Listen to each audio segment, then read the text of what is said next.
할렐루야. 반갑습니다. 오늘 성강교회 이 아름다운 주님의 몸된 전에 처음 오신 어르신들 예수님 안에서 환영하고 축복하고 사랑합니다. 하나님께 감사드리고요. 방금 소개를 받은 전에 텔레비에서 남을 웃기는 코미디언으로 활동했던 이현주 집사입니다. 다시 한번 어르신들께 인사 올리겠습니다. 반갑습니다. 축복합니다. 예. 팜플렛에 제 사진이 나와 있는데 전혀 다른 얼굴이라고 혹시 실망하셨다던가 그런 일이 없었으면 좋겠습니다. 예. 절대 손을 안 댄 제 얼굴 맞습니다. 예. 제 인생에는 귀한 만남이 있었습니다. 예, 신발을 갖다 주는 모습을 생방송으로 보셨습니다. 감사합니다. 예. 제 인생에는 귀한 만남이 있었습니다. 오늘 그 만남을 증거하면서 하나님의 은혜로 나아가기를 소원합니다. 그리고 제 간증을 통해서 처음 오신 어르신들 예수님을 영접하고 구원받을 수 있는 귀한 시간 되기를 소망합니다. 잠깐 우리 목사님과 교제를 나눴는데 제가 목사님의 삶에 은혜와 감동을 받았습니다. 하나님께서 어떻게 인도해 주신 지금까지의 이야기들을 나누면서 참 기쁜 감동을 받았는데 오늘 저의 삶도 참 드라마틱하게 하나님께서 이렇게 생명을 덤으로 주셔서 감사하게 살고 있는 인생입니다. 저는 어르신들 계신데 나이 얘기해서 죄송합니다. 1966년 11월 29일생 올해 52살에 52살에 그렇게는 안 보이죠? 60까지 보인다는 분도 계신데 조상대대로 불교를 믿는 집안에서 태어났습니다. 태어났을 때는 몸이 굉장히 약하게 태어났어요. 미달 체중으로 그때만 해도 의학이 발달되지 않아서 인큐베이터 이런 시설이 아주 약했던 관계로 저는 어떻게 될지 모르는 불안한 인생이었습니다.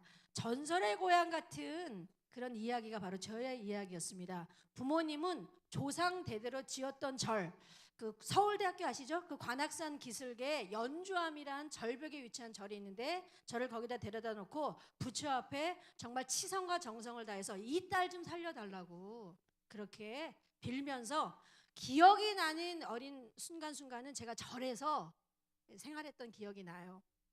나는 친구들하고 뛰어놀아야 되는데 친구들하고 놀고 싶은데 빨리 부처님 저 건강하게 집에서 살게 해주세요. 그렇게 제가 기도를 하면서 제가 부모님께 받았던 어떤 뭐 물질 뭐 귀한 것들은 다 부처 앞에 이렇게 저도 갖다 드리면서 꼬마인데도 무릎에 까지도록 절을 열심히 했으니까 진짜 살고 싶은 욕망 때문이었던 것 같습니다.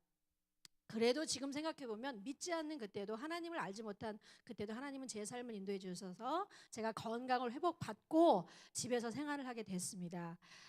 아버님께서 또 동네에 그때는 선교 유치원인지 몰랐습니다. 유치원도 보내주시고 국민학교도 제가 이렇게 다니게 되었습니다. 국민학교 때 너무나 잘생기고 제가 그 친구를 따라서 교회만 가면 그 친구가 요구르트를 항상 주면서 교회에 제가 생활을 했던 기억이 나는데 하나님의 존재는 전혀 몰랐어요. 오직 석훈이와 간식 때문이었습니다. 굉장히 잘생겼거든요. 뭐 선곡도 열심히 참여하고 본인은 은혜스럽게 예수님 역할하고 저는 마귀 역할 막 이런 거 하면서 참여했던 생각이 나는데 어느 날 열심히 다니던 교회를 저희 아버님 반대로 다니지 못하게 됩니다. 이유인즉슨 한 집안에 두 종교가 생기면 너 때문에 조상대대로 믿었던 부처가 우리 집안에 노를 바래서 저주를 바래서 누가 죽을 수도 있고 안 된다는 거예요. 한 종교만 섬겨야지. 저는 솔직히 잘 하나님의 존재를 몰랐는데 친구 때문에 다녔던 건데 아버님이 그렇게 반대를 하시니까 너무 친구랑 못 본다는 생각 때문에 마음이 불안했지만 결국 석훈이랑 헤어지는 아픔을 겪게 되고 다시 석훈이를 보게 된 것은 중학교 시절입니다. 제가 수학했던 학교는 태권도부와 밴드부가 유명한 그 미션스쿨인 은광여자중학교입니다. 양재동 말죽거리 그곳에 위치한 학교인데 항상 학교에서 예배를 드릴 때마다 석훈이가 엄태저주 생각이 났는데 어느 날 친구가 석훈이 소식을 가지고 온 거예요. 은총교회 다닌다는 정보를 귀한 정보를 입수해 갖고 왔습니다. 바로 석훈이가 보고 싶어졌습니다. 교회에 나가게 됩니다. 그때부터 수요 예배 금요철야 때로는 새벽 예배까지 학교 일이라고 핑계를 대고 다니게 됩니다. 모은 중학생이 학교 일이 그렇게 새벽부터 바빴겠습니까만 그때마다 아버님이 잘 속아주셨어요. 근데 어느 날 주보가 들켰습니다. 제 방에 안 들어오시던 아버님이 갑자기 제 방에 뭘 찾는다고 들어오셔서 주보를 발견하고 태어나서 그렇게 맞아 죽을 뻔한 건 처음이에요. 우리 딸이 나를 속이고 이렇게 교회를 가 집안에 그동안에 망했던 거 안 됐던 것들은 다 저한테 핑계를 대시는 거였습니다. 아버님이 빚보증 잘못 쓰셨던 것도 다 저 때문에 그런 거라고. 아버님이 그건 잘못 쓰신 거잖아요. 정말 맞는 것도 서러웠는데 석훈이랑 다시 또 찢어지는 아픔을 겪는다는 게 너무 아팠어요. 그럼 석훈이랑 헤어지고 아버님이 이제 예수 믿는 학교 안 보낼 거야. 숙명여고가 강남 8학군으로 이사 올 때 그곳으로 주소를 옮겨서 학교를 수학하게 됩니다. 그때는 근데 전준균이란 남학생, 이름도 있잖아요. 석훈이보다 더 100배나 잘생긴 친구였는데 그 친구가 저를 교회에 인도를 해주셨어요. 목사님 다 아시다시피 강남중앙 침례교 김순기 목사님이 목회하시던 그곳에서 제가 침례까지 받을 정도로 남이 보면 되게 열심히 믿는 사람이었겠지만 하나님께는 정말 엉망인 거죠. 교회만 왔다 갔다 하고 그때 진균이가 피자를 사줬기 때문에 태어나서 피자는 그때 처음 먹어보게 됩니다. 이탈리아 빈대떡이라고 해서 제가 처음 먹어본 피자 때문에 진균이 때문에 다녔던 거였거든요. 그 정도 나이면 인격적으로 하나님을 만날 수도 있는데 전혀 어르신들 저는 하나님 몰랐어요. 진균이와 피자 때문이었습니다. 식탐이 좀 강해가지고 결국 그렇게 다니던 교회도 아버님께 또 들키게 돼가지고 그때는 정말 호적 파가지고 집을 나가라고. 호적을 어떻게 파는지도 모르겠어요. 나중에 법적으로 알아보니까 서류가 45가지가 되더라고요. 나랑 아버지가 인연이 없다는 것을 정말 하나님을 전혀 모르고 사람 때문에 그냥 환경 때문에 다녔던 저에게 이제 교회 생활은 전혀 이제 그때 이후로는 못하게 됐고 고등학교 2학년 때 저에게 한 인생의 시련이 옵니다. 큰 사건은 아니었지만 병이라는 게 오래 진행되면은 원래 고통스럽고 안 좋잖아요. 맹장이 급성으로 발견됐으면은 큰 병이 아닌데 1년 정도 제가 만성염으로 진행되다 보니까 나중에는 복막염으로 번지기 직전까지 위험한 상황으로 된 거예요. 맹장이 즉 터지기 직전까지 간 거예요. 그냥 약을 처방하면 큰 뭐 아픔은 없는 것 같아서 그냥 약 먹고 그냥 임시 변통으로 떼었는데 나중에 정말 하늘이 노래주고 이러다 사람이 죽겠구나 이런 상황까지 가서 제가 기절까지 하게 됐는데 그때 이제 맹장 복막염으로 이게 발병되기 직전이라고 다행히 이제 수술을 받고 병원에서 퇴원을 기다리는 한 달 정도 시간이 있었습니다. 그때 같은 병실에 2살짜리 꼬마 친구가 같이 입원을 했는데 이 친구는 태어나자마자 백혈병이라는 몹쓸병에 걸려서 그 어린 나이에 그만 이 세상을 떠나고 마는 그런 충격적인 어떤 허무한 죽음을 보면서 아니 저 꼬마가 무슨 죄가 있어서 인생이 불공평하게 죽을 수밖에 없었을까. 2살밖에 안 된 저 아이가 자신의 존재는 알고 죽었을까. 불교의 교리에 의하면 전생의 업보 때문에 죄 때문에 그래 지금이라도 내가 열심히 빌어주면 부처 앞에 빌면 다음 세상에 좋은 삶으로 태어날 수 있겠지. 이게 제가 이렇게 불교적인 교리로 이해하고 그냥 생각 안 하면 되는데 그때부터 그 꼬마의 죽음은 저의 삶을 괴롭히는 무거운 숙제들이었어요. 도대체 사람이 태어나긴 태어났는데 왜 살아야 되고 어떻게 사는 것이 잘 사는 건지 행복하게는 살아야 된다는 건 아는데 또 죽은다면 우리가 어디로 가는 건지 잠깐 다녔던 교회에서는 하나님이 이 세상을 만드신 분이고 그리고 저는 이제 예수님을 믿고 이게 구원받고 천국 간다고 알고 있지만 같은 인생 문제를 놓고 너무나 다른 그런 교리들을 펼치니까 과연 진짜 옳은 것이 무엇인지 신이란 존재는 과연 있는 건지 그때부터 저는 많은 고민, 즉 인생 자체에 산다는 것에 대해서 혼돈에 빠지게 됩니다. 제가 또 학교에 입학했을 때는요. 제가 85학년도 학번이거든요. 저는 그 꼬마의 죽음 때문에 전기대학교 철학과를 지원을 했다가 그만 떨어지고 다시 재수를 하려고 했더니 아버님이 후기대학교 그 사범대학교에 원서를 넣으신 게 합격이 돼서 이제 학교를 할 수 없이 다니게 되었지만 그때는 또 이제 민주화 운동이 데모라는 형태로 굉장히 많이 그 학원가나 이제 시민 운동으로 번지면서 팽배하게 됐던 그런 암울한 시절이죠. 맨날 독재 타도를 외치면서 군부 독재에 물러가라고 친구랑 정말 목숨을 걸고 데모를 하게 됩니다. 그나마 나라의 정의를 저라도 열심히 데모를 해서 빨리 좀 끌어당겨야 되겠다. 그런 마음으로 데모를 하던 어느 한순간 친구는 또 신나를 뿌리고 자살을 하는 그런 충격적인 또 일들이 있었어요. 꼬마의 죽음, 친구의 죽음. 나라의 정의가 중요한데 왜 내 친구가 하필이면 희생을 해야 됐을까? 이런 어떤 인생에 대한 허무감을 느끼면서 저는 많이 이렇게 우울감에 빠지게 됩니다. 내가 왜 살아야 되는지, 왜 제가 대학생으로서 공부를 해야 되는지 전혀 제 그 자아에 대한 그런 의미나 존재의 의식을 못 느끼겠더라고요. 그러다 보니까 성적이 완전히 바닥까지 떨어져 가죠. 부모님이 어느 날 저를 불러 놓으시고 굉장히 많이 우시면서 아니 우리 딸이 학생인데 왜 공부를 안 하느냐, 일단 졸업만 했으면 좋겠다, 졸업한 다음에는 네가 원하는 대로 뭘 하든지 상관 안 하겠으니까 동생 둘도 있는데 등록금 되는 것도 너무 버거우니까 일단 졸업만 했으면 좋겠다고.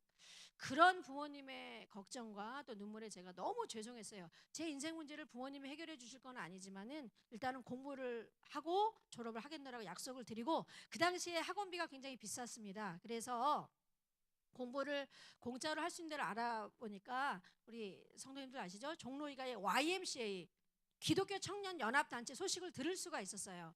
거기 가면은 뭐 예수님을 믿어야지 영어 공부를 공짜로 가르쳐 주겠다, 그런 조건이 있었으면 저는 안 갔을지도 몰라요. 하지만 아무런 조건 없이 예수님을 믿던 안 믿던 그저 그냥 영어 공부를 공짜로 가르쳐 준다는 대학교 선배님들을 만날 수가 있었어요. 그들은 정말 예수님을 믿는 사람이라고 말만 하는 것이 아니라 행동으로 남을 섬기면서 자기 삶을 헌신하고 희생하면서 행함으로 예수님의 사랑을 실천하는 귀한 분들이었어요. 사람이 이렇게 시간이 지나다 보면 그 사람에 대해서 자연적으로 판단이 되어지지 않습니까? 그런 선배님들의 삶의 좋은 태도 때문에 그때까지 저만 생각하며 살았던 제 인생을 돌아보게 되더라고요. 그래, 나도 이들에게 배운 바대로 남을 위해서 섬기면서 선한 영향력을 끼치는 그런 삶을 살자. 하나님, 정말 하나님이 살아계신지 저는 잘 모르겠습니다. 하나님이 계신 것도 잘 모르겠습니다. 그렇지만 이들의 삶의 태도를 보면 하나님이 살아계신 것 같은데, 저는 하나님이 불러주실 때 그때 기쁘게 하나님 앞에 가도록 하겠습니다. 하나님이 꼭 불러주실 때 저는 그때 갈게요. 그렇게 마음속으로 늘 인생에 어려움이 있을 때마다 하나님을 의지하면서 서클에서 이제 밝은 모습을 되찾고 이제 오락부장이라는 게임을 진행하는 그런 가벼운 직책을 맡게 되는데, 어느 날 서클 후배 우영이란 친구가 저한테 참 특이한 제안을 하더라고요. 누나, MBC 문화방송에서 전국 대학생 개그맨 콘테스트가 열리니까 누나는 남을 웃기는 재능도 조금 있는 것 같고 또 얼굴도 굉장히 웃기게 생겼기 때문에. 여기서 아멘을 하시는 분이 한 3분 정도 계신데 진심은 아니시죠? 진짜 걔는 제가 그 개그맨 되게 하기 위해서 역사적인 사명을 띠고 태어난 아이처럼 밤낮으로 누나 한번 나가보라고 귀찮게 괴롭히는 거예요. 정말 노이로제 걸릴 정도로 그렇게 괴롭히다 보니까 내가 왜 개그맨 시험을 봐야 되는지 모르고 그냥 무조건 여의도 MBC에 가서 원서 서류를 접수했습니다. 내가 왜 얘 때문에 여기까지 와야 되는지도 모르고 서류를 접수하고, 제가 실기시험, 진짜 이제 웃기는 그런 실기시험은 보지 않으려고 했는데 그 친구가 새벽같이 또 저희 집에 쫓아왔어요. 정말 지겹게 저를 괴롭히는 친구여서 할 수 없이 이제 실기시험 보는 날 찾아갔습니다. 제가 어르신들 테레비 일기생이에요. MBC TV 일기생이고 그 옛날 왜 구봉서 장로님이시거든요. 그런 분들은 이제 웃으면 보기에서 코미디언으로 활동했었던 분들이고, 그 밑에 라디오에서 뽑은 기수가 바로 서세현 목사님, 지금 고난 중에 계시지만 서세현 목사님, 또 KBS는 뭐 김정식 목사님, 이런 분들이시거든요. 저는 이제 텔레비에서 처음으로 뽑은 개그맨 콘테스트 공채 이렇게 개그맨인데, 진짜 대한민국에 웃기게 생긴 사람들은 5천 명 정도 다 모여 있는데 너무너무 신기했어요. 아, 정말 쟤는 개그맨 해야 될 얼굴이다. 근데 나는 왜 끌려왔는지 모르겠지만 일단은 뭐 친구가 하도 난리쳐서 일단 1차 시험 뭘 해야 되는지도 모르고 진짜 뭘 저는 해야 되는지도 모르고 시험장에 들어갔습니다. 친구하고의 약속을 위해서. 근데 신기하게요, 텔레비에서 봤던 최불암 선생님과 강보자 선생님이 심사위원으로 앉아 계신 거예요. 텔레비에서 봤던 사람을 실제 보니까 너무너무 신기한 거예요. 텔레비에서 보는 이미지랑 좀 틀리네. 실제로는 별로 안 뚱뚱하시네. 항상 전원을 기해서 왜 노인 분장하시고 와 이렇게 웃으셨던 분이 최불암 선생님인데 실제로는 옛날 수사반장의 이미지처럼 너무 젊게 느껴지는 거예요. 그래서 참 이게 연예인도 똑같은 사람들이구나. 그런 이제 감평을 느끼면서 이제 시험 이제 제 차례가 됐어요. 뭐 할 수 있는 거 있냐 그래서 저는 할 수 있는 것도 전혀 없고 친구가 개그맨 안 되면 패 죽여버리겠다고 협박을 해서 할 수 없이 왔다. 그냥 우리 엄마가 선생님 팬이니까 항상 부모님께 불효를 했기 때문에 오늘 그냥 사인 하나만 해주시면 저 그냥 돌아갈 거거든요. 사인 하나만 해주세요. 저는 시켜주지도 안 할 거예요. 근데 뭐 햇소리 하냐고 막 그냥 웃기는 거나 있으면 해보고 나가라고. 아니라고 저는 사인만 해주시면 된다고. 그리고 제가 거기서 대자로 누웠어요. 사인 안 해주면 집에 안 간다고. 근데 그거를 개그로 착각을 하셔가지고 나중에 1차가 합격이 된 거예요. 이게 뭐지? 아니 저는 그냥 진짜 제 있는 그대로 저 보여준 거잖아요. 엄마한테 그냥 너무 무료했으니까 사인만 받아가려고 했는데 1차 합격이 되니까 나도 되게 웃기는 사람인가 보다. 저에 대한 이상한 자신감이 붙게 됩니다. 그래서 이제 친구랑 같이 대본을 써서 열심히 준비를 한 다음에 2차 시험을 봤습니다. 5천 명 중에서 10팀 안에 추려지는 본선 진출자가 됩니다. 지금 생각해보면 하나님의 은혜예요. 지금 그 타이틀로 이렇게 30년 동안 이렇게 선교사의 삶을 살고 있으니까 그때는 몰랐지만 하나님께서 제 삶을 순간순간 늘 이렇게 인도해 주셨습니다. 드디어 87년도 3월 21일 날 다른 10팀과 열심히 경연대회를 해서 저는 신기하게도 영예의 대상을 타게 됩니다. 강조하고 싶지 않습니다. 뭐 박수 안 치셔야 됩니다. 감사합니다. 제 이름 부르는지도 몰랐습니다. 영예의 대상을 타게 되고 그리고 그때 금상이 저보다 하나 아래인 2등 금상이 이경실 씨입니다. 이거 보세요. 제가 대상 탔다니까 그건 별로 안 놀라시고 금상 탄 이경실 씨 얘기하니까 굉장히 오 이러고 막 놀라시는데 같이 동기예요. 지금 이제 경실이도 고난 중에서 고난이 맞는지 모르겠어요. 그러니까 또 주님을 바라보게 되지만 이성미 집사님과 박미선 집사님은 저 하나 아래 기수거든요. MBC 연예인을 많이 가장 전도를 합니다. 이성미 집사님의 기도로 경실이도 하나님 품에서 지금 구원받고 열심히 충신교회를 섬기면서 신앙생활을 하고 있습니다. 할렐루야.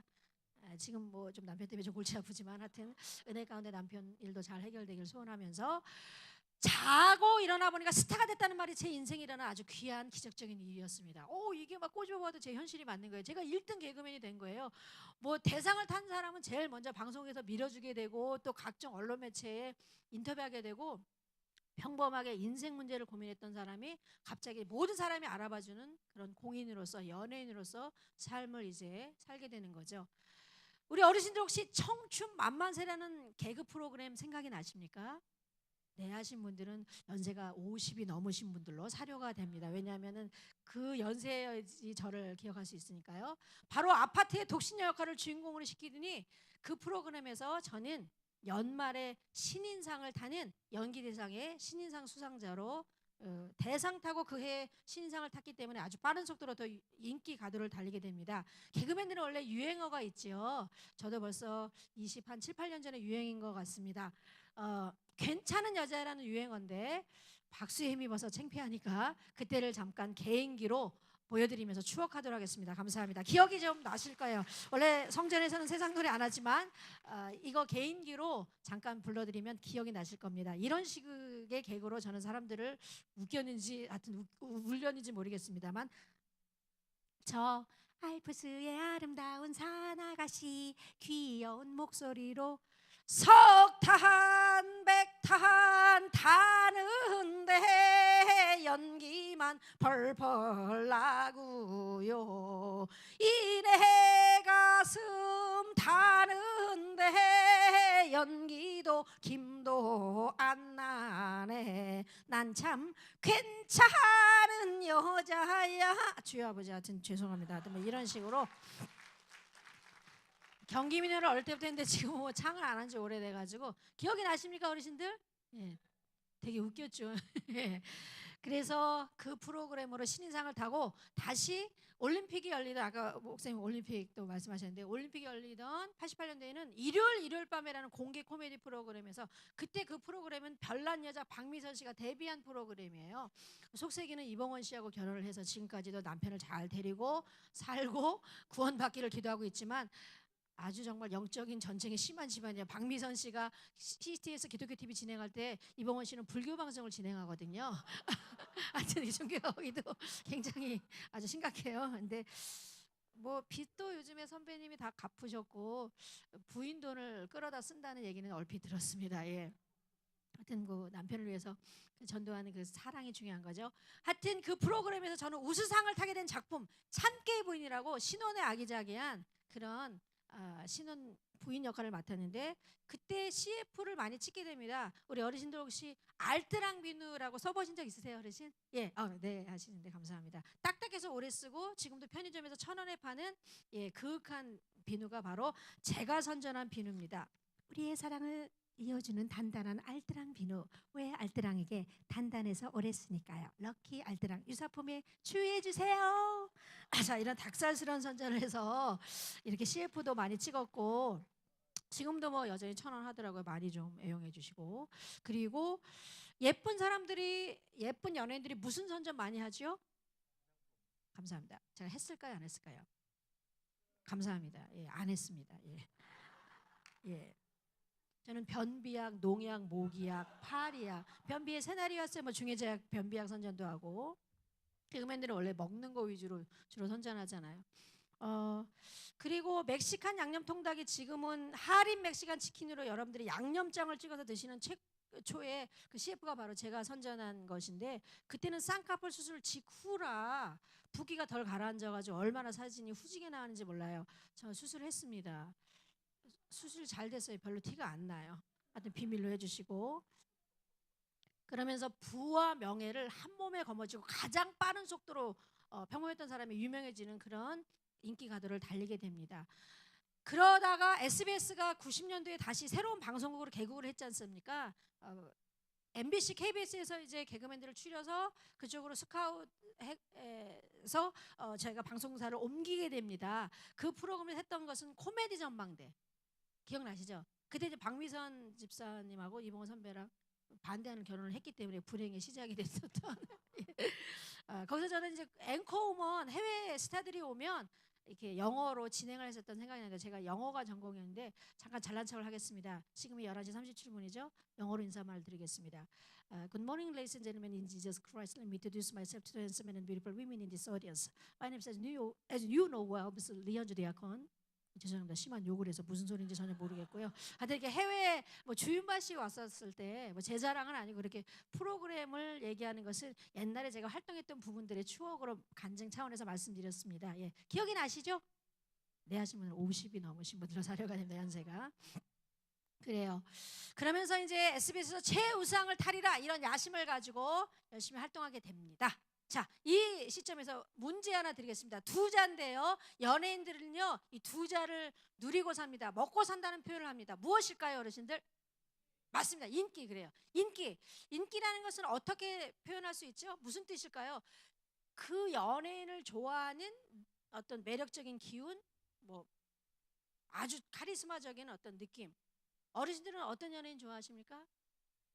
예, 텔레비를 안 보신 분들은, 저렇게 성령 충만한 분들은 예, 그래요. 연예인들은 팬들에 의해서 존재하는 그런 직업 군상들입니다. 인기라는 거 굉장히 참 장점이 많고 화려하죠, 그죠? 예, 개그맨은 일단 남을 웃기는 직업이고, 예, 또 탤런트들은 다른 인생을 연기를 통해서 그 인생을 조명해서 우리 애들에게 어떤 그 여운을 남기고 그 인생을 연기하면서, 아까 목사님 조카가 미생에서 나왔던 변요한 씨시더라고요.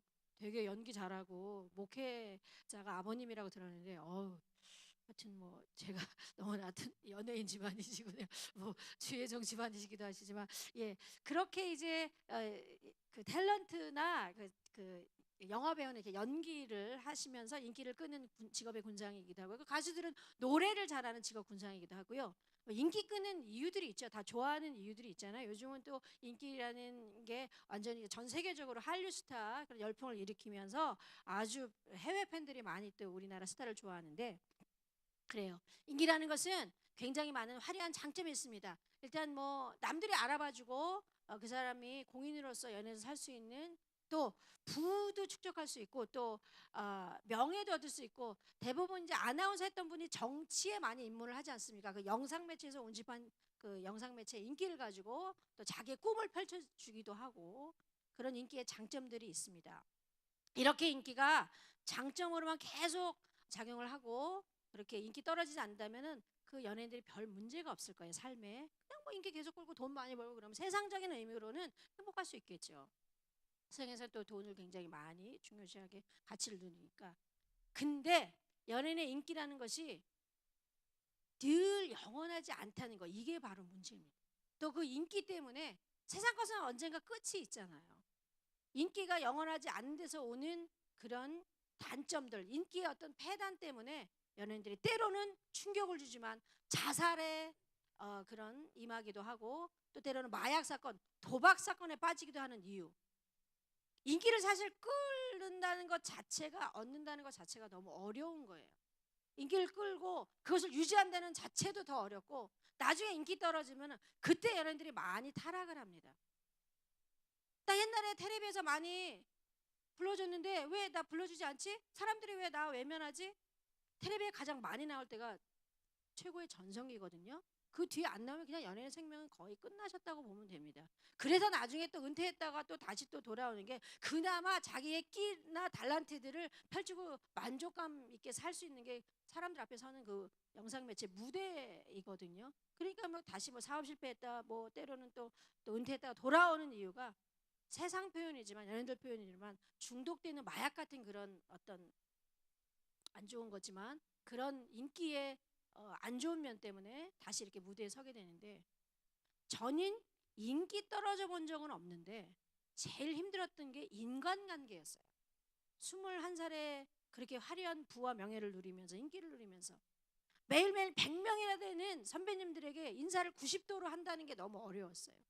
인사했는지 기억이 안 날 수도 있는데 인사한 것 같은데 안 했다고 제가 그렇게 선배들한테 혼을 나게 되고, 또 연기가 전공이 아니라 연기를 못한다고 매일매일 그냥 집합해서 너 때문에 오늘 웃음의 효과가 많이 떨어져서 시청률이 딴 데로 옮겨졌다, 이렇게 정말 개그맨 세계가 가장 군기가 심한데 매일매일 그냥 프로그램 끝나고 집합해서 혼을 나는 게 너무 힘들었어요. 욕설로, 언어폭력으로 그렇게 혼을 내다가 나중에는요, 여자라고 봐주는 거 없이 그냥 구타, 따기 때리는 건 기본이고요. 어떨 때는 막 진짜 빠따로 맞을 때도 있어요. 그래서 그냥 군기가 되게 제일 센 그런 세계인데, 매일매일 그냥 그만두고 싶은 충동에 사로잡혔어요. 아, 내가 매일 혼나면서 왜 자존심 상하게 이걸 계속 해야 되나. 연기 못한다는 게 매일매일 혼나는 이유였어요. 너 때문에 오늘 프로그램 망쳤다고. 그냥 얄팍하게 재주를 가지고 인기는 얻었지만 선배들한테 인정을 못 받는 거예요. 왜 다른 연예인들이 자살에 빠지고 도박을 하고 그렇게 마약을 하는지 심정은 이해할 것 같더라고요. 진짜 제정신으로 살 수 없는 무시무시한 그런 세계가 연예인 세계였어요. 뒤늦게 점점 그 세계를 체험하면서 저도 프로그램 끝나고 매일매일 혼나고 진짜 야단 맞고 구타당하고, 프로그램 끝나면 이태원에 잘 아는 언니가 경영하는 카페에 가서 먹지도 못하는 술과 담배에 손을 대면서 아 언니 나 오늘 진짜 선배들한테 이유도 없이 맞고 억울하게 그렇게 연기 못한다고 잘 오늘 살렸는데 왜 그런지 모르겠다고. 왜 유재석 씨도 옛날에 울렁증이 있었다 그랬잖아요. 카메라, 생방송 카메라 앞에 서야 되는 긴장감은요, 왜 연예인들이 대마초를 피고 약을 먹으면서 그 무대에 올라가는지 너무 떨려서 그냥 죽고만 싶어요. 너무 떨리는 거예요. 오늘 생방송 카메라에 선다는 것은, 이거 틀린다는 것은 그 프로그램도 망쳐지고 제 인생도 완전히 끝나는 거잖아요. 그러니까 너무너무 떨리는 거예요. 저는 매일매일 신경 안정제를 먹으면서 그 무대에 올라갔어요. 어떤 때는 소주를 마시고 먹지도 못하는 술을 마시고 올라가기도 하고 너무 떨리니까. 연습 하루에 몇백 번씩 정말 기계처럼 합니다. 여러분 개콘이나 우차사 보면 진짜 뭐 그 조금 나오는 한 코너가 10분 이상 안 되는데도 그 대사 한마디 하기 위해서 대사도 없는 뭐 아주 그냥 그 엑스트라들은 어쩔 수 없지만 대사 그 한마디 하기 위해서 몇백 번씩 연습하는 거예요. 기계처럼. 또 밤새 또 아이디어를 저희는 직접 짜야 되는 작가 역할도 해야 됐었어요.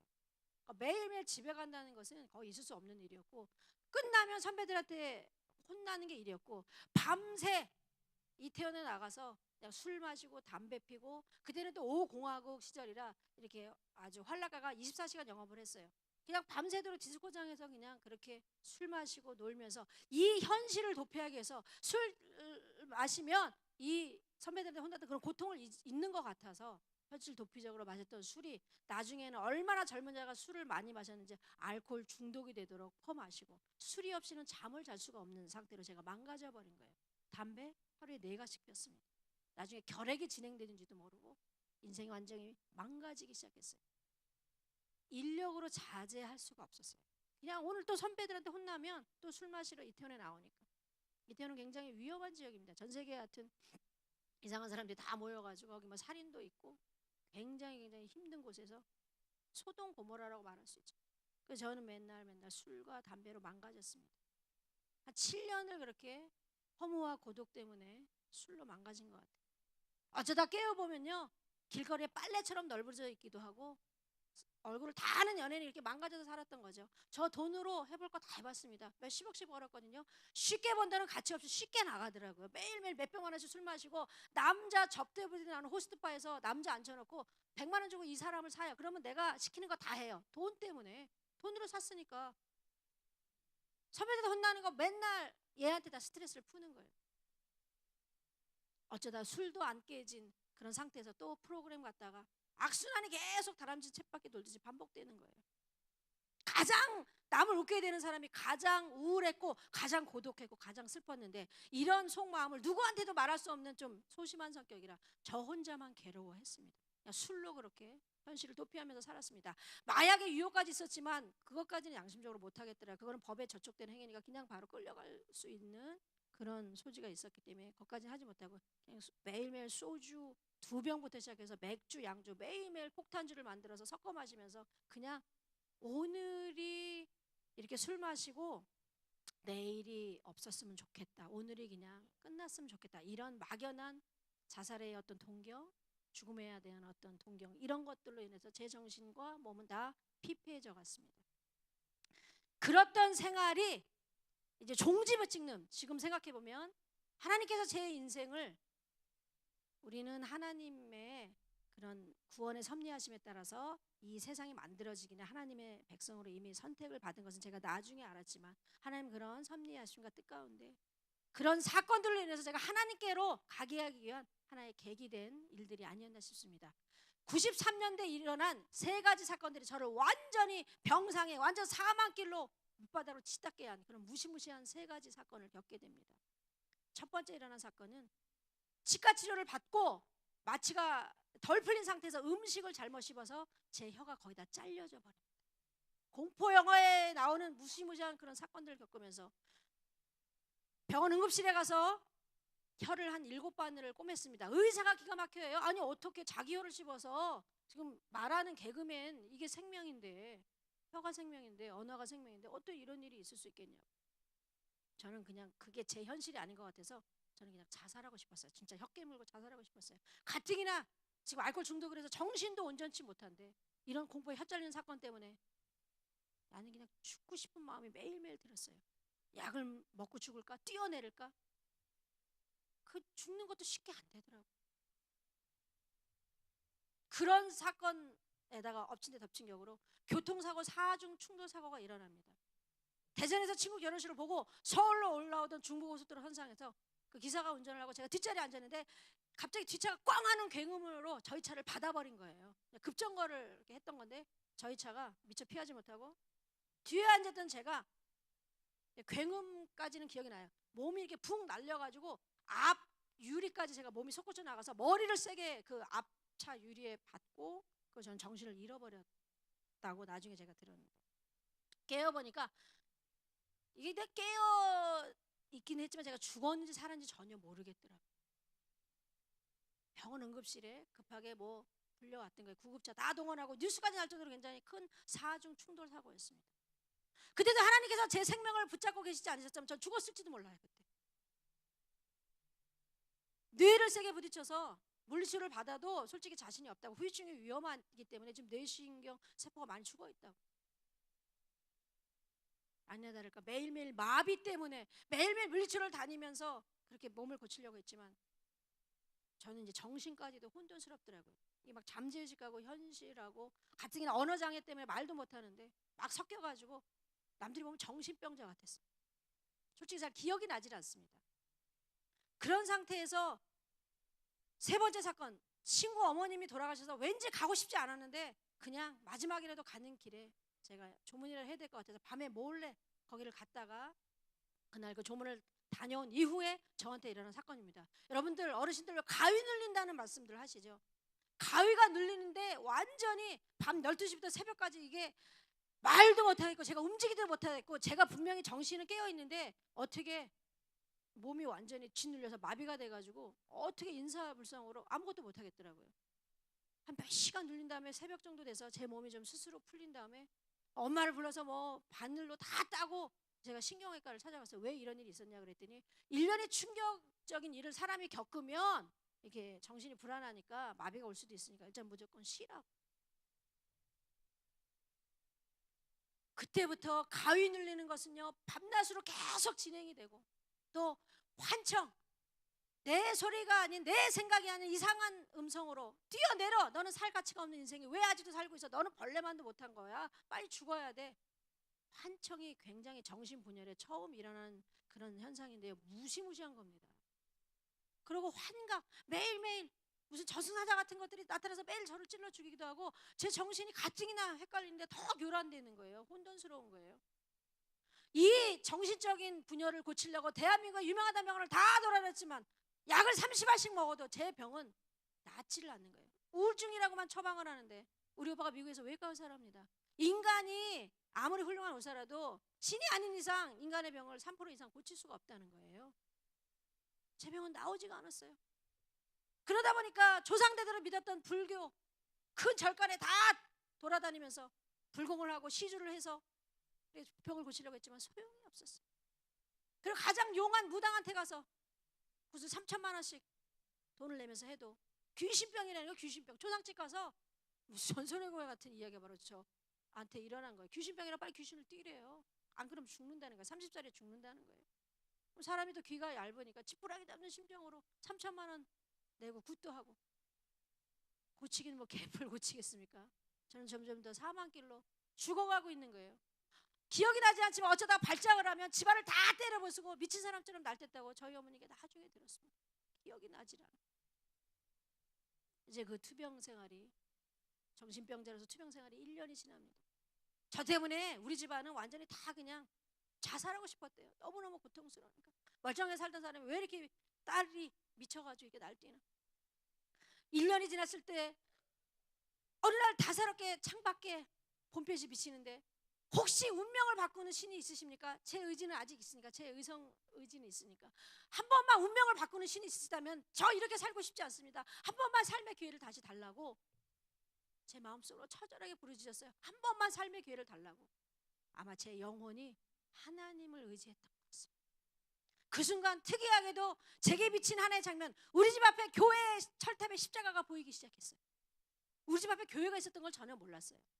어렸을 때 다녔던 교회 그 석훈이 생각, 하나님, 예수님, 목사님 그런 단어가 1년으로 떠오르면서 100m밖에 안 되는 거리였지만 약에 의지해서 그 교회를 찾아갔습니다.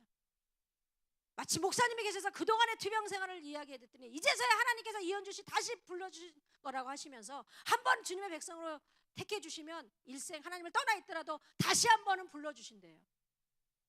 여기서 열심히 하나님께 의지하고 기도를 하면 하나님이 당신을 만드신 분이기 때문에 당신을 고칠 수 있는 능력도 하나님 손에 있다고. 우리 같이 기도하자. 솔직히 의사도 못 고치는 거 하나님이 어떻게 고칠 수도 있나. 옛날에 제가 하나님을 찾을 때 그때 하나님께 가겠습니다. YMCA에서 했던 하나님들에 대한 약속이 떠오르면서 하나님 살아계신 거 솔직히 잘 모르겠습니다. 그렇지만 하나님이 살아계셔서 이 십자가가 보이게 하셔서 저를 이 교회에 오게 하셨다면 하나님 저를 고쳐주셔서 하나님 살아계신 거 보여주세요. 기적을 베풀어 주세요. 그러면 제가 나머지 삶을 하나님께 드리겠습니다. 하나님 시키는 대로 할게요. 이렇게 바보처럼 알코올 중독자로 인생 엉망으로 살지 않을게요. 좋은 일 하면서 살게요. 하나님 한 번만 살려주십시오. 해볼 거 다 해봤지만 하나님 소용이 없어요. 하나님 살려주십시오. 2달 동안 매일매일 무릎 꿇고 하나님 앞에 할 줄 아는 게 하나님 살려주세요. 뭐 기도를 할 줄 압니까? 하나님 살려주세요. 십자가 교회 철탑에 십자가가 보이게 하신 뜻이 있으십니까? 하나님 한 번만 살려주십시오. 하지만 하나님은 아직 때가 아니셔서 저를 2달 동안 그 교회에서 기도했지만 아직 응답이 없으시고 대한민국에 유명하다는 데는 조금 고친다는 데는 다 돌아다니면서 기도원 돌아다니다가 잘못된 데 가서 일주일 동안 매만 직살나게 맞다 오진 않나. 귀신 쫓는다고 안차기도 하는데 잘못된 데 가서 매를 직살나게 맞고 그냥 피멍이 들고 완전 몸이 새카매져가지고 완전 반 그냥 죽을 뻔한 시체 같은 모습을 해가지고 또 우리 부모님이 저를 찾으러 오고 또 눈을 쑤시는데 잘못 가가지고 뭐 귀신이 눈에 많이 뭐 모였다 해서 눈을 쑤신 데 가서 눈알 빠지는 줄 알았습니다. 웃으시는데 정말 성령 충만하고 기도하시는 그런 재단 그런 교회 목사님 만나신 거 감사하시기 바랍니다. 할렐루야. 여러분 잘하셨어요 진짜. 기도하시는 성령 충만 정말 너무 잘생기시지 않습니까? 사모님도 또 아름다우시고 할렐루야. 네. 저는 사모님이 차를 대접해 주시는 교회 근간에 보지 못했습니다. 집사님들이나 뭐 다른 봉사자가 있는데 사모님 너무 축복합니다. 너무 헌신된 아름다운 모습에 제가 은혜를 받았습니다. 할렐루야. 예. 하여튼 그런 잘못된 데를 다 이렇게 돌아다니다가 나중에는 이제 하나님 그러면 왜 살아계신 것처럼 다른 사람은 다 고쳐줬다고 그렇게 간증 테이프도 제가 듣고 하나님 치료하시는 기적의 하나님이라고 제가 그렇게 접했는데 왜 나는 살아계신 것처럼 안 고쳐주십니까? 잘못된데 또 성락교회 가가지고 우리 엄마랑 갔다가 우리 엄마가 기절했잖아. 내가 우리 엄마를 또 업고 나왔어요. 누가 환자인지 모르겠어. 우리 엄마는 교회도 처음이고 귀신 쫓는 이상한 데는 처음이니까 잘못된 데 가서 고생하다가 이제 죽으려고 유서를 써놓고 엄마에게 마지막으로 식사나 대접하자. 하나님 제가 죽어도 그럼 천국 가게 해주세요. 이 고통 죽으면 끝이 나게 되겠지만 지옥은 가지 않고 하나님 천국 가게 해주세요. 그냥 천국에 대한 소망은 하나님 안 고쳐주실 거면 천국 가게 해주십시오. 있었어요. 마지막으로 엄마에게 식사를 대접하고 제가 집에 오는 길에 택시를 타게 됩니다. 제가 죽었을까요? 살았을까요? 감사합니다. 어떤 권사님이 좋으시다가 죽었을 거야 걔 그래갖고 난 내가 죽었는 줄 깜짝 놀랐습니다. 하나님은 저를 버리시지 않으셨습니다. 거의 내릴 때쯤에 운전사가 저를 알아보시고 그동안에 그런 투병 생활이 있었냐고 왜 안 나오는지 궁금했다고 어머니께 이야기를 듣고 그럼 우리 목사님이 정통 교단이다. 우리 백석 교단이다. 정통 교단이니까 이상한 데 아니라고 와보시라고. 목사님이 하나님의 능력으로 병을 고치는 부흥사 목사님이시라고 부흥에 인도하는 분이시라고 한번 와보시라고. 그것이 하나님의 저에게 향한 어떤 드라마 작가보다 더 위대한 하나님의 반전의 역사, 인간이 상상하지 못한 하나님의 대본으로 펼쳐주신 이야기라는 것을 생각이나 했겠습니까? 목사님 마지막으로 만나보고 죽자. 드디어 대만 성회를 마치신 목사님, 저는 그동안 먹지도 못해서 링게르나 그 죽으로 연명을 했는데 그때까지 하나님이 제 꺼져가는 생명의 등불을 그렇게 연명해 주시면서 드디어 목사님을 만난 순간 제가 살아왔던 과정, 저에게 접근되어 있던 악한 것에 대한 그런 것을 말씀해 주시면서 오늘 예배 끝나고 이현주 씨 같이 기도회 하자고. 우리는 아무것도 할 수 없으니까 하나님이 당신을 고쳐주실 거라. 그리고 그것은 구원해 주기 위해서 천국 백성 만들게 하기 위해서 고쳐주시는 거라고. 저녁 예배 때 제가 갖고 있는 물질 다 쓰고 하나님 조금밖에 남지 않았지만 하나님 이거라도 받아주세요. 제가 하나님께 드릴 건 이것밖에 없습니다. 하나님 한 번만 살려주십시오. 살든지 죽든지 여기서 마지막이 되게 해주세요. 살려만 주신다면, 근데 정말 살려주신다면 제가 나머지 삶을 하나님 시키는 대로 다 할게요. 저녁 예배 때 제가 사택에 왔습니다. 목사님이 누우래요. 옛날에 쑤시고 패던 이상한 또 내가 아니까 약간 불안감이 있었지만 목사님께서 성도님들과 같이 교인들과 기도를 하시면서 하나님 우리는 아무것도 할 수 없으니까 이 딸을 여기에 보내주신 뜻이 있으십니까? 고쳐주시고 하나님 백성으로 다시 찾아주시는 구원의 역사가 오늘 일어나게 해달라고. 1시간, 2시간, 3시간 열심히 큰 소리로 기도를 하던 어느 한 순간이었습니다. 짜자잔, 갑자기 뜨거운 열 같은 불 같은 기운이 제 몸에 퍼지는 느낌을 받았어요. 저는 맨 처음에 원래 고열이 있으니까 내 몸에 고열이 이렇게 자꾸 이렇게 뜨거워지나? 근데 아니에요. 제 정신과 영혼이 확신할 정도로 점점 이 뜨거운 불 같은 기운이 온몸에 레이저 광선처럼 퍼지기 시작하는데 누웠던 몸이 벌떡 일어나서 목사님 지금 제가 어떻게 되는 거냐고 몸이 너무 뜨거워서 견딜 수 없다 그러니까 하나님께서 지금 이현주 씨 고쳐주시는 거예요. 하나님의 말씀 말라기서 4장 2절에 있는 내 이름을 경외하는 너희에게는 하나님의 이름을 경외하는 너희에게는 의로운 해가 떠올라서 치료하는 광선을 바라니 하나님의 성령의 불로 하나님께서도 거룩한 영이 있으시거든요. 성령의 불로 지금 당신을 고쳐주시고 만져주시는 거라고. 그것이 무당이 죽는다고 예고했던 30살 되던 해 1995년 4월 9일 날 목사님의 기도를 통해서 하나님의 저를 만나주시고 드디어 하나님의 살아계심을 체험한 기적의 날 하나님의 구원의 백성으로 천국 백성으로 다시 찾아주신 날 살아계신 하나님께 감사와 영광의 박수를 올려보냅니다. 하나님 살아계신 감사합니다. 할렐루야. 할렐루야는 하나님을 찬양하라 그런 뜻입니다. 하나님께서 죽을 수밖에 없는 죄인을 드디어 만나주시고 고쳐주시고 고쳐주신 그 해부터 교회의 성전에서 제가 10년간을 살게 됩니다. 그러면서 환자들 대소변 다 가리게 하시고 농사 짓고 고추 1,500대 농사 접으셨습니까? 저는 고추만 보면 지금도 뽑아버리고 싶어요. 교회 벽돌 날라서 건축하게 하시고 제 힘으로 한 거는 하나도 없습니다. 하나님이 인도하심 가운데 남을 섬기는 삶을 살게 하시고 50세 되던 해 같이 사역했던 그런 동역자와 또 결혼을 하게 하셨어요. 그래서 지금 인천에서 신접살림을 차리고 있습니다. 저보다 훨씬 어려요. 많이 어려요.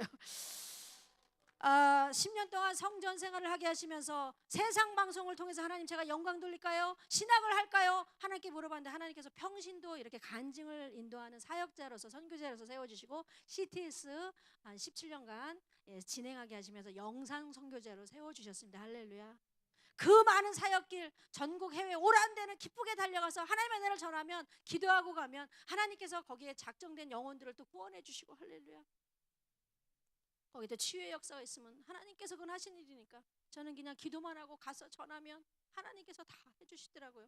어떨 때는 또 그냥 막 몇몇 명 모이니까 교만해져가지고 지금 뭐 요한계시록 뭐 14만 4천 그랬다 바로 쫓겨났잖아. 간증 중에 목사님 5만 원만 붙여주세요. 저 차비도 못 받고 벌교에서 지금 올라가야 되는데 그런 때로는 하나님께서는 저를 구원해 주시고 하나님의 또 능력으로 치료도 해주셨지만 때로는 외로울 때 나의 친구가 되어주시고 고독할 때 하나님께서 늘 딸아 내가 너를 사랑한다. 그 제 마음에 하나님께서 그렇게 늘 옆에 계신 제 친구처럼 위로해 주시고 어려울 때는 또 제가 잘못했을 때는 또 사랑의 채찍으로 저를 또 훈련시켜 주시고 선교사로 만들어주시기에는 훈련 과정 속에서 10년을 성전 생활을 마치고 아버님의 암 투병이 시작됐어요. 아버님 구원 문제도 있고 그래서 집을 나와서 교회를 성전을 나와서 아버님 간병을 하다가 아버님은 천국 가시기 이틀 전에 그 평생 그냥 예수 믿는 사람을 핍박했던 그 아버님이 이틀 전에 친척 목사님을 예배 주셔서 영접하시고 기쁘게 천국 가셨습니다. 할렐루야. 하나님은 사랑이십니다. 부족한 입술로 하나님의 그 위대한 사랑을 잠깐 내 맘 같지 않아서 변하는 인간의 사랑이 아니라 하나님은 사랑이신 영원하신 그 아들을 아끼지 않으시고 나를 위해 죽으신 그 십자가의 사랑 때문에 제가 구원받을 수 있었고 고침을 받을 수가 있었습니다. 죽을 수밖에 없는 죄인을 살려주신 위대한 아버지 하나님께 감사 영광을 올리고요. 정말 사역자로 말하기에도 부끄러운 인생이지만 하나님께서 은혜 가운데 이렇게 오늘 성경교회까지 보내주셔서 간증을 하게 하시는데 간증을 듣고 오늘 처음 오신 분들 하나님을 영접하고 예수님을 믿고 천국 백성 되셔서 영원한 천국에서 만나기를 소원합니다. 성도는 의리가 있어야 됩니다. 한 교회 한 목사님 잘 섬기셔서 목사님께 순종하는 것이 하나님을 경외하는 일입니다. 저는 몇 번 대들었다 하나님 앞에 얼마나 혼났는지 몰라요. 생명연이신 목사님께 많이 대들어서 제 생각 같지 않아서 순종은 제 생각을 접고 하나님 말씀에 그렇게 따르는 것이 순종이더라고요. 이 세상에서는 하나님의 신령한 복과 하늘의 복과 땅의 기름진 복을 다 받으셔서 열심히 주의 일 하시다가 영원한 천국에서 다 만나지기를 소원합니다. 죽을 수밖에 없는 인생을 들어서 하나님의 사역자로 만들어주신 위대한 아버지 하나님께 다시 한번 감사 영광을 드리고요. 초청해 주신 목사님 그리고 여러분들 너무나 환영하고 다시 한번 감사드립니다. 다시 올 때는 목사님 불러주시면 쌍둥이 안고 오도록 하겠습니다. 굉장히 52살이라 믿음이 필요하고 하나님의 절대적인 은총이 필요한데 꼭 주실 줄 믿습니다. 예, 할렐루야. 예. 다시 한번 하나님께 감사드리고요. 다시 주 안에서 뵙기를 소원합니다. 오늘 꼭 간증을 통해서 하나님 영접하시고 다시 한번 천국 백성 되기를 소망합니다. 마이크를 이제 기도 이후에 목사님께 넘기도록 하겠습니다. 긴 시간 동안 간증 주셔서 감사드립니다. 기도하시겠습니다.